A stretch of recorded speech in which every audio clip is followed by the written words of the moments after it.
আস্তে আস্তে বের করো, সেনা বের করো।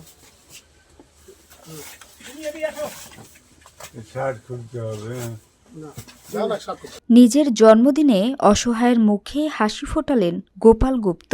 বিস্তারিত থাকছে দিনাজপুরের ফুলবাড়ী থেকে মোহাম্মদ ফয়জার রহমানের প্রতিবেদনে। নিজের জন্মদিনকে জাঁকজমক নয়, মানবিকতার মাধ্যমে স্মরণীয় করে রাখলেন দিনাজপুরের এক কিশোর।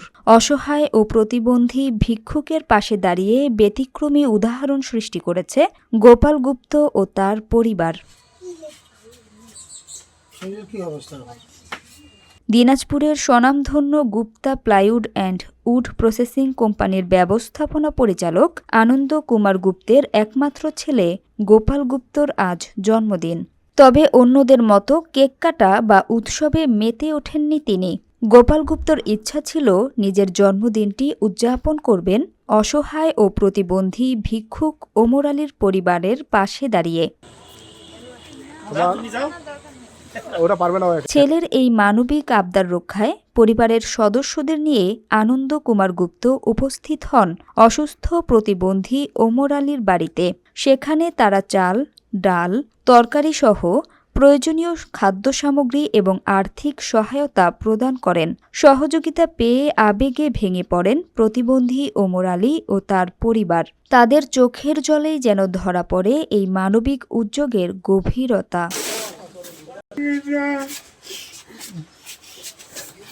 আনন্দ কুমার গুপ্ত বলেন, আমার ছেলে কখনোই চায়নি জন্মদিনে কোনো আয়োজন হোক। ওর ইচ্ছা ছিল অসহায় মানুষের পাশে দাঁড়ানোর। একজন বাবা হিসেবে আমি ছেলের এই মানবিক চিন্তায় গর্বিত। ওমর আলীর স্ত্রী বলেন, আমরা খুব অসহায় মানুষ। আজ যেভাবে তারা আমাদের পাশে দাঁড়ালেন, আল্লাহ যেন তাদের ভালো করেন। গোপাল গুপ্তের বোন স্নেহা গুপ্তা বলেন, আমরা চাইনি আমার জন্মদিনে কোনো আনন্দ উল্লাস হোক। যদি আমার জন্মদিনে কাউকে একটু হলেও সাহায্য করা যায়, সেটাই আমার সবচেয়ে বড় আনন্দ। নিজের জন্মদিনকে আত্মকেন্দ্রিক আনন্দে নয়, বরং মানবিকতার আলোয় উদযাপন করে সমাজে অনন্য দৃষ্টান্ত স্থাপন করেছেন গোপাল গুপ্ত। তার এই উদ্যোগ নতুন প্রজন্মের জন্য হয়ে উঠতে পারে অনুপ্রেরণার এক উজ্জ্বল উদাহরণ।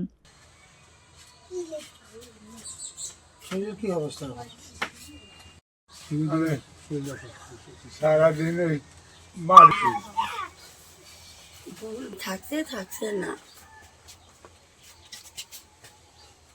বলেন আপনার কোনো কথা থাকলে। কেউ কথা কয় না, কেউ না, কেউ কথা কয় না ভাই। আপনি আসে যা কথা কর, কেউ দেয় না। আর আমার বেটি যে আসে ওই দেখে কাজে গেছে মেলে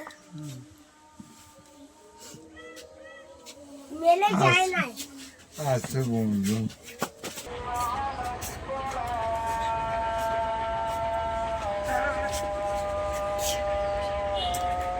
ছেলেটার বিয়া করবো আমি।